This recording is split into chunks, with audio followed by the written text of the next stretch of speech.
मेरी शादी बहुत ही अजीब तरह से हो रही, ना बैंड बाजा, ना बाराती, ना दूल्हे का कुछ अता पता। बस मुझे एक दिन बोला गया कि तुम्हारी शादी है। मैं 7 बहनें हूँ, मैं सबसे बड़ी हूँ। मेरे पापा की तबीयत इस टाइम पर बहुत ज़्यादा ख़राब होने लगी थी। मेरे पापा ने एक बेटे की चाहत में बेटियों की लाइन लगा दी। आखिरकार मेरे पापा को एक बेटा मिल गया, लेकिन जब तक मेरे पापा बिस्तर में पड़ चुके थे, शायद मेरे पापा उस बेटे की जवानी देखने के लिए ज़िंदा नहीं रहेंगे, क्योंकि मेरा भाई अभी सिर्फ 2 ही साल का था। मेरे पापा की बीमारी की वजह से मेरे घर की हालत बहुत ख़राब हो चुकी थी। अब मेरी माँ को हम सातों बेटियाँ बोझ लगने लगी थी। मेरी तीसरे नंबर वाली बहन बहुत खूबसूरत थी, उसके लिए कई रिश्ते आए। एक रिश्ता तो मेरे पापा ने उसके लिए फिक्स करके भी रखा था, लेकिन ऊपर की हम जो 2 बहनें थी, जब हम दोनों निकलेंगे तभी तो हमारी तीसरी बहन की शादी होती। इसीलिए एक दिन अचानक से मेरे पापा मुझे बोले कि तैयार होके इसको लेके चलो। मुझे एक मंदिर में सजा बजा के लेके गया तैयार करके, और वहाँ पर ले जाके एक लड़के के बाजू में बैठा दिया गया। अब उस लड़के का, उस दूल्हे का इस तरह से शरीर ढका हुआ था कि उसके सिर्फ दोनों हाथ दिख रहे थे, ना तो उसका चेहरा दिख रहा था, ना तो उसकी कोई बॉडी के अंग दिख रहे थे। अब भला मैं कैसे पता लगा सकती थी कि ये लड़का है कैसा, कौन है, बुढ़ा है, जवान है, क्या है इसकी एज, इसकी शक्ल कैसी है। ना तो मुझे उसकी फ़ोटो दिखाई गई, ना तो कुछ। बस मुझे उसके बाजू में बैठा दिया गया। मंदिर में हमारी शादी हो गई। शादी में मेरे पापा, मम्मी, भाई बहन वापस चले आए। उसके तरफ से कोई नहीं था। पता नहीं वो लड़का अकेले शादी करने आया था। अब उस लड़के के साथ मुझे एक कार में बैठा दिया गया। वो लड़का मुझे लेके गया। करीब 3 घंटे सफ़र करने के बाद मैं उस एक कॉलोनी में वो गाड़ी घुसी। पहले तो एक वीरान जगह से जाती हुई जब कॉलोनी में घुसी थी तो कुछ मकान आते गए। इसके बाद उस लड़के का मकान आया जिसके घर पे, मतलब जिसके साथ मेरी शादी हुई थी। फिर वो मुझे उस दरवाजे पर उतारा और उसने कहा कि यही तुम्हारा घर है। वहाँ पर एक औरत अधेड़ उम्र की आती है और कहती है कि बहू उतर जाओ, यही तुम्हारा घर है, अब शर्मा क्यों रही हो, तुम्हारा ही तो घर है। मैंने सोचा ठीक है, मेरा ही घर, लेकिन मुझे बहुत अजीब लग रहा था कि मेरे स्वागत करने के लिए, जैसे मैंने देखा था कि नई नवेली दुल्हन जब ससुराल जाती है, मेरे यहाँ भी कुछ दुल्हनें आई थी, तो मैंने देखा था कि जब दुल्हन आती है तो वहाँ पर बाजा गाजा और उसको मतलब बहुत सारी तैयारियां होती हैं उसके साथ में। लेकिन यहाँ तो सिर्फ एक अकेली औरत खड़ी थी। वो मुझे अंदर लेकर गई। कोई शादी जैसा कोई उसके घर में माहौल ही नहीं था। वो मुझे घर के अंदर लेके गई और एक कमरे में जाकर बोली बैठ जाओ। मैं घर के अंदर गई। मैंने देखा घर तो काफ़ी बड़ा था। मुझे ऐसे लग रहा था कि जैसे अमीर लोग हैं। घर के अंदर एक बड़ा सा बेड था और उसमें बहुत सारी मतलब ज़रूरत की चीज़ें थी। तो मुझे ऐसा लग रहा था कि जो जिस तरह से फैंसी और महंगी महंगी चीज़ें उसके घर में थी, तो ये लोग अमीर तो हैं, गरीब नहीं हैं। लेकिन मुझे ये भी लग रहा था कि फिर मेरे पापा को इतना अमीर घराना कैसे मिल सकता है मेरी शादी के लिए। मेरे पापा के पास तो आज तक के लिए दवाइयों के पैसे नहीं थे, फिर मेरे पापा इस तरह से शादी कैसे कर दिए। मैं बहुत अजीब तरह से सोच रही थी। मेरे एक सवाल ख़त्म नहीं होता था कि मेरे दिमाग में दूसरे सवाल 10 सवाल आ जाते थे। मुझे समझ में नहीं आ रहा था कि मेरे साथ क्या हो रहा है, मेरे पापा मम्मी ने मेरे साथ क्या कर दिया, मेरी कैसी शादी की है, मेरी शादी ही हुई है या मेरे साथ कुछ अलग से खेल चल रहा है। मैं वहीं बेड पर बैठी रही। मुझे कोई मिलने नहीं आया। रात को मतलब मैं अकेले ही बैठी रही। पता नहीं कब मुझे नींद आ गई और मैं सो गई। ना तो सुहाग रात के दिन दूल्हा आया, ना तो किसी ने मुझे खाने के लिए पूछा। फिर ये कैसी शादी, कुछ समझ में नहीं आ रहा था। दूसरे दिन सुबह एक औरत आती है। वो बोली मैं इस घर की नौकरानी हूँ, तुम्हारे लिए चाय नाश्ता लेके आई हूँ। वो मेरे लिए नाश्ते में पोहा लेकर आई। मुझे इतनी ज़्यादा भूख लगी थी कि मैंने जल्दी से ब्रश किया और उस पोहे को खा ली। वो जब तक मैं मतलब वो पोहा खा रही थी, वो औरत वहीं पर बैठी थी। मैंने उसे कहा कि आप जाइए, मैं खा के बर्तन किचन में रख दूंगी। तभी उसने कहा कि नहीं, आप यहाँ से बाहर नहीं निकल सकती। मुझे बोला गया है कि जब तक आप यहाँ नाश्ता करेंगी तब तक मैं बैठूंगी, मैं बर्तन खुद लेके चली जाऊंगी। मुझे लगा कि मैं कहीं किसी के यहाँ कैद हूँ, क्या जेल में हूँ। इस तरह तो जेल में भी नहीं, कुछ लोग दिखते हैं मैं, लेकिन उस घर में कोई मुझे लोग भी तो नहीं दिख रहे थे। वो क्या है, जो सास है वो भी तो मुझसे मिलने नहीं आई। मुझे बहुत अजीब लग रहा था कि मेरे साथ हो क्या रहा है। मतलब ये कौन सी मुसीबत में मैं पड़ गई हूँ। ना मुझे दूल्हा देखने आया, आखिर कोई नहीं आया। तो जिसके साथ मेरी शादी हुई है तो उसे तो मेरे कमरे में आना चाहिए था ना। वो मेरे पति को, ना मैंने सुना है कि पति अंदर तो जाता है, लेकिन रात गुजर गई, अभी दोपहर हो गई, मेरे कमरे में मेरा पति भी नहीं आया। मैं कैसे जानूं कि किसके साथ मेरी शादी हुई है। मैं यही सोच सोच के बहुत ही ज़्यादा परेशान थी कि इस तरह से सोचते सोचते शाम हो गई। शाम के टाइम में अंधेरा होने ही वाला था। मैंने खिड़की से देखा कि बाहर थोड़ा अंधेरा दिख रहा था। तभी वो औरत आई अंदर, जो मुझे दरवाजे पे मिली थी, जिसने कहा था कि मैं तुम्हारी सास हूँ। वो घर के अंदर आई और उसकी मतलब आंखों में आंसू था। वो तभी मैंने सोचा कि आखिर हो क्या गया, ये रो क्यों गई रही है। तब मैंने पूछा कि क्या हुआ। तब उसने कहा कि अरे चुड़ैल, तू पूछती है कि क्या हुआ, तू कितनी कलंकिनी है, तेरे पैर कितने काले हैं। एक औरत होती है कि घर में सुख सुकून और लक्ष्मी बन के जाती, तू मेरे बेटे को खा गई। मैंने कहा मैं किस बेटे को खा गई, मैंने तो अभी तक किसी को देखा भी नहीं है, मुझे पता भी नहीं कि मेरी शादी किसके साथ हुई है, ये औरत क्या बातें कर रही है। उसने कहा कि मेरा लड़का मर गया जिसके साथ तेरी शादी हुई थी, अब तू विधवा हो गई है, तेरा कोई नहीं रहा। मैंने कहा कि आखिर आपके बेटे का नाम क्या था, तभी उसने कहा कि मेरे बेटे का नाम अविनाश था। अभी तू मेरे बेटे का नाम भी पूछेगी, उसका नाम क्या करेगी जानकर, तू मेरे बेटे को खा गई, निकल यहाँ से, कलंकिनी है तू। मैंने कहा कि मैं कहाँ जाऊँगी निकल के, मुझे तो पता भी नहीं कि मैं कहाँ हूँ, मुझे कहाँ जाना है। तो उसने कहा कि मुझे कुछ नहीं पता कि तुम्हें कहाँ जाना है, बस इतना पता है कि मैं तुझे एक पल के लिए इस घर में बर्दाश्त नहीं कर सकती। मेरा बेटा इतनी मेहनत करके सब कुछ कमाया, मेरे लिए लाया और तुझसे शादी किया, लेकिन तू इतनी अभागी थी कि मेरे बेटे को ही खा गई। तेरा सौभाग्य नहीं था कि तू एक दुल्हन बन के मेरे घर पे आए, लेकिन पता नहीं कहाँ से मेरे बेटे ने तुझे पसंद करके इस घर में लाया, और अब तू मेरा एक ही औलाद था और तू उसे खा गई। इस तरह से मेरी सास ना जाने मुझे कितना भला बुरा बोलने लगी। मैं तो और घबरा गई, डर गई, मेरी आंखों में आंसू नहीं आ रहे थे, क्योंकि मैं किसके लिए रोऊं। मैंने किसी का चेहरा नहीं देखा कि आखिर मेरी शादी किसके साथ हुई है। वो कैसा इंसान है ना, तो उसने मुझसे बात किया ना, तो उसने अपना चेहरा दिखाया। बस अभी जब उसके मरने के बाद उसका नाम मुझे पता चल रहा है कि उसका नाम अविनाश था, तो मुझे मेरी आंखों में आंसू कैसे आए। मुझे लग रहा था कि ये भगवान, ये सब देखने से पहले मुझे बेहोश क्यों नहीं हो जाती कि मैं सास की बातें ना सुन पाऊँ। मैं क्या करूँ, मेरे तो कुछ समझ में नहीं आ रहा था। मेरे दिमाग में कई तरह के ऐसे भौरे उठ रहे थे, चक्कर सा लग रहा था। फिर इस तरह से मेरी सास ने मुझे उठाकर हाथ से बेड से खड़ा कर दिया और बोली निकल जाए यहाँ से। मैं उसी तरह से जो कपड़े चेंज करके पहनी हुई थी जोड़े के बाद से दूसरा कपड़ा, वही कपड़े में बाहर आ गई, एक ही ड्रेस में। मैंने कुछ लिया भी नहीं, क्योंकि मैं मायके से कुछ लेकर भी नहीं आई थी। मेरी माँ ने मुझे कुछ दिया ही नहीं था, तो मुझे कैसे कुछ ले भी मैं क्या सकती थी यहाँ से। तो मैं उसी कपड़े में बाहर निकल के दरवाजे पर 2 घंटे तक बैठी थी। मुझे लग रहा था कि शायद ये मेरे साथ झूठ बोल रही है, कोई तो आएगा मुझे पूछेगा, लेकिन उनके घर पे तो कोई आया भी नहीं। वहाँ पर एक चौकीदार बैठा हुआ था, उसने कहा कि आप यहाँ से चले जाइए, नहीं तो हमें मजबूरन पुलिस को बुलाना पड़ेगा। आप 2 घंटे से यहाँ पर बैठी हुई हैं। चौकीदार किस तरह से कहने पर मुझे लगा कि मैं शायद मुझे जेल ना भिजवा दें ये लोग, इसीलिए मैं वहाँ से चली आई। मैं बाहर निकली तो किसी से पूछा कि ये कौन सा शहर है, तब उन लोगों ने शहर का नाम बताया। मुझे लगा कि अब मैं इस शहर से कैसे बाहर जाऊंगी। मैं वहाँ पर चलने लगी, चलते चलते मेरे हाथ में कुछ तो नहीं था कि मेरे पास पैसे भी होने चाहिए। मेरे कानों में सिर्फ बालियाँ थी, जो मैं बचपन में कुछ सोने की बाली पहनी थी, वही पहन के तो मैं ससुराल आ गई थी।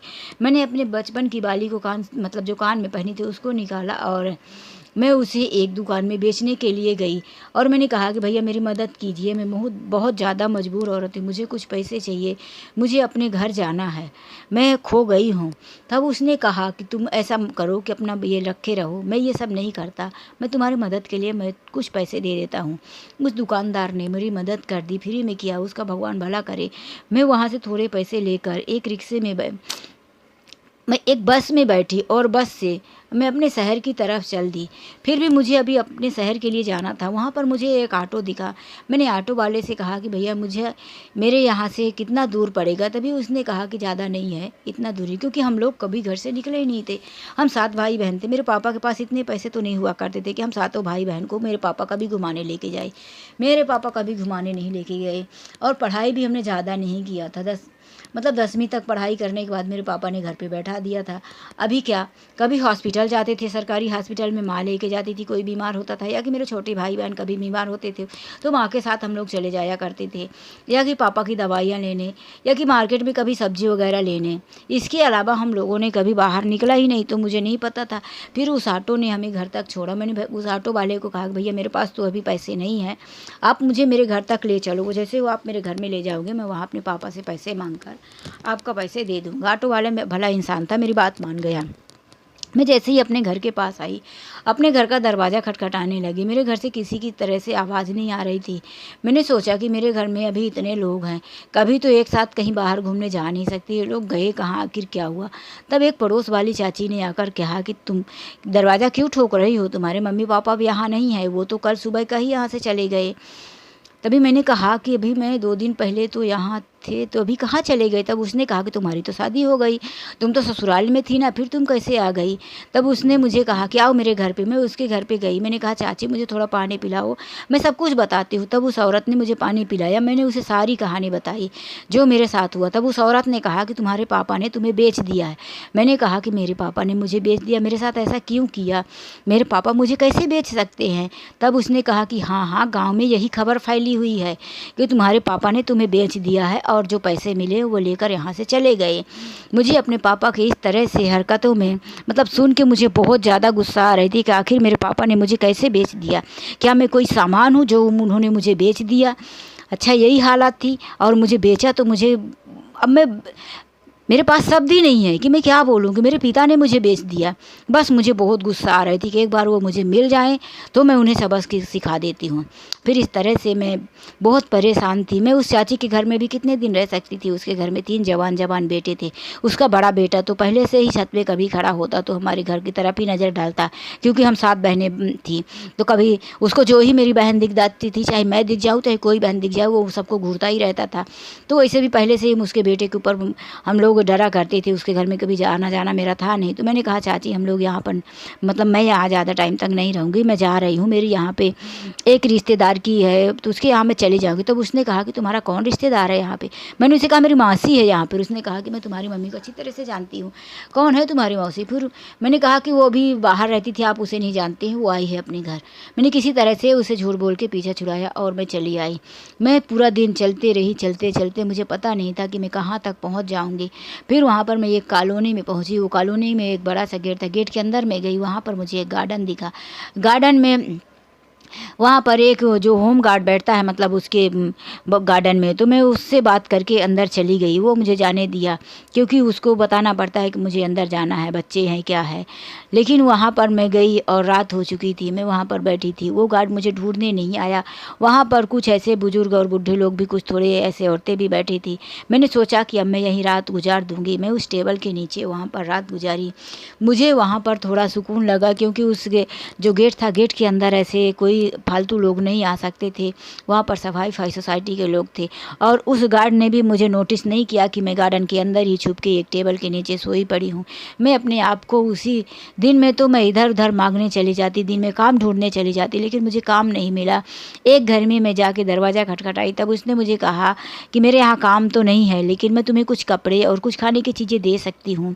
तब उस भली औरत ने मुझे कुछ पैसे दिए, एक ड्रेस कपड़े दिए। अब मेरे पास कपड़े बदलने के लिए एक सूट हो गया था। मेरा कपड़ा भी 3-4 दिन से बहुत ख़राब हो चुका था।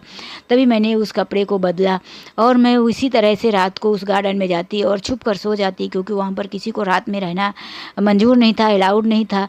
फिर एक दिन एक आदमी ने मुझे मतलब बोला। मैं नोटिस कर रही थी कि एक फ़कीर है जो ऐसा ही लग रहा था, मेरे जैसा ही गरीब। वो मुझे काफ़ी टाइम से, दिन में जब मैं मांगने जाती तो मेरा पीछा करता, मैं कहीं भी देखती तो वो मुझसे दूर दूर दिखाई देता। एक दिन अचानक से वो मेरे पास आकर बैठ गया और कहने लगा कि मैं तेरे बारे में सब कुछ जानता हूँ, तू यहाँ भीख मांगती है, तू मेरी बात सुन। मैंने कहा तुम मुझसे दूर रहो, मुझे छूना मत, तुम मेरे पीछे क्यों कर रहे हो? मैं देख रही हूँ कि तुम मेरे पीछे लगे हुए हो। तब उसने कहा कि मैं तुम्हारे पीछे नहीं लगा हूँ, मैं तुम्हें बताना चाहती हूँ, मतलब मैं तुम्हें बताना चाहता हूँ कि तुम्हारे पीछे यहाँ के कुछ लोगों ने सब कुछ जानकारी निकाल लिया है और अब तुम्हारी इज्जत का खतरा है। अगर तुम इसी तरह से यहाँ पर ये गार्डन में सोती रहोगी तो ये लोग मिलकर पता नहीं तुम्हारे साथ क्या करने वाले हैं। मेरे तो एक बार फिर से रोकटे खड़े हो गए। अब तक मैंने बहुत सारी मुसीबतें झेली थी, लेकिन भगवान की कृपा से मेरी इज्जत बची हुई थी। मैं बहुत ज़्यादा डर गई और उससे कहने लगी कि तुम झूठ बोल रहे हो, मेरे साथ ऐसा नहीं हो सकता। तब उसने कहा कि तुम्हारे साथ ऐसा ही होगा, तुम मेरी बात मानो, मैं तुम्हारी इज्जत की रक्षा कर सकता हूँ, तुम्हें बचा सकता हूँ।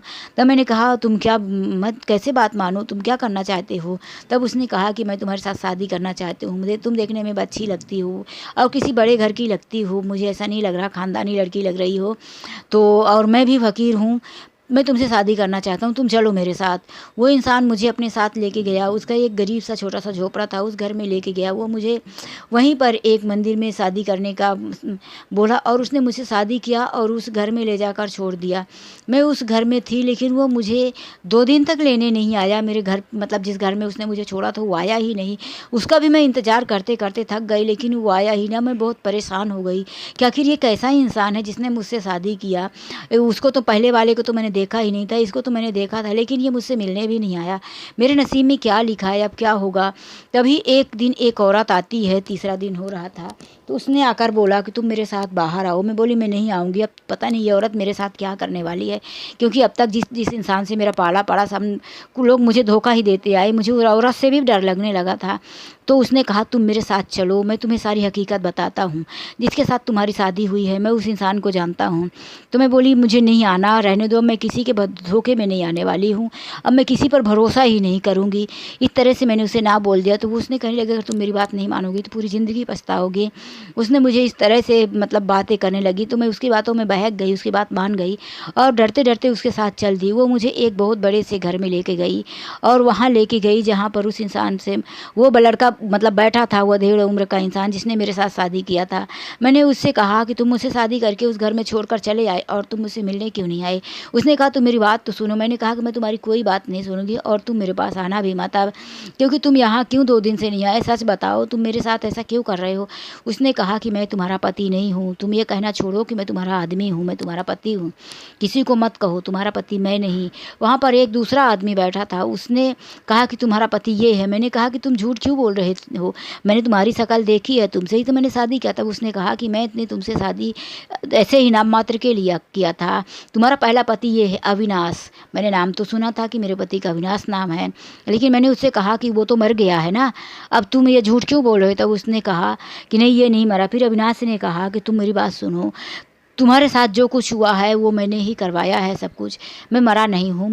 मैं बहुत मतलब थोड़ा ख़राब काम करता था, मैं बुरे कामों के चक्कर में पड़ गया था, अमीर बनने के चक्कर में मैंने बहुत सारे बुरे काम किए, जिसकी वजह से पुलिस हमेशा मुझे ढूंढती रहती है और मैं छुपते छुपाते किसी तरह से तुमसे शादी किया था। तुम्हारे माँ बाप ने तुमको बेच दिया है, मैंने उनकी मुँहागी रकम उन्हें दिया है, क्योंकि उन्होंने सिर्फ फ़ोटो दिखाया था और मुझसे ऐसे ऐसे ही बातें हो गई, तो तुम्हारे माता पिता ने तुम्हें मेरे हाथों में बेच दिया है और मैं तुम्हें पसंद कर लिया था, तुमसे शादी किया। लेकिन मैं तुमसे मिलने आता उसी रात मुझे पुलिस का डर हो गया, अगर मैं तुम्हारे पास आता तो मैं पकड़ा गया होता, इसीलिए मैंने अपने ही आदमियों से खबर फैलवा दी कि मैं मर चुका हूँ। और ये बात मेरी माँ को भी पता नहीं थी, इसलिए मेरी माँ ने तुमको घर से निकाल दिया।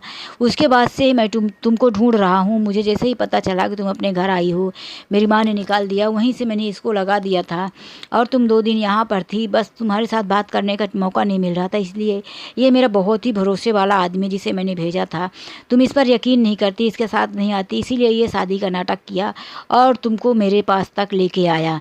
अब तुम मुझ पर यकीन करो, मैं तुम्हारा पति हूँ। तो मैंने कहा कि मैं कैसे यकीन कर लूँ कि तुम मेरे पति हो, अब तक जितना मेरे साथ होता गया धोखा हुआ, मैंने तुम्हें देखा ही नहीं, मैं नहीं मान सकता। तब उसने मुझे मैरिज सर्टिफिकेट दिखाया जो उसने बनवा लिया था और उसमें मेरी भी साइन दिखाई जिसमें था, उसने अपना साइन दिखाया। तब मुझे जाके यकीन हुआ कि हो सकता है यही मेरा पति है, मैंने देखा भी नहीं लेकिन मैरिज सर्टिफिकेट के ऊपर मैंने मुझे अपना पति मान लिया। फिर इसी तरह से वो मुझे लेकर गया और एक बहुत बड़े घर में लेके गया। जहाँ लेके गया था तो उसकी माँ वहीं पर बैठी थी।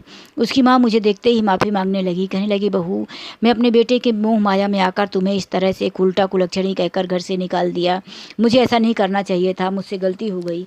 मुझे भी यही पता मिला कि मेरा बेटा मर गया, तो मेरा इकलौता बेटा था, मैं कैसे भी कोई भी माँ होती है तो इस तरह से पागल हो ही जाएगी अपने बेटे के लिए। तुम मेरे बेटे की पसंद हो, मैं भी तुम्हें पसंद करती हूँ, मुझसे जो भी गलती हुई है वो मुझे माफ़ कर दो।